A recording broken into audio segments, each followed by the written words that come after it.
Architect आणि राष्ट्रवादी काँग्रेस पक्षाच्या महाराष्ट्र राज्याच्या प्रवक्त्या सन्माननीय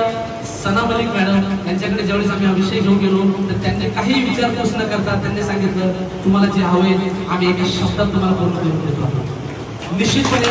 आम्ही पहिल्यापासून नवाब मलिक साहेबांच्या पाठीशी जसे खंबीरपणे उभे होतो, त्यांच्या पाठीशी लढत देऊन उभे होतो, त्यांच्या सोबत जसे काम करत होतो, निश्चितपणे आज मी माझ्या मंडळीच्या वतीने आव्हान करतो, जाहीर करतो की आम्ही सना मॅडमच्या सोबत त्याच ताकदीने त्याच अभिमानाने उभे राहू। आप लोगों ने हमें पहले भी साथ दिया है और आज भी उन्होंने बोला है कि आप हमारा साथ देंगे और जिस तरीके से आपने हमें वादा किया है कि आप हमारा साथ देंगे, हम भी एक वादा करते हैं कि जब जब आप लोगों को हमारी जरूरत पड़ेगी हम आपके साथ हैं।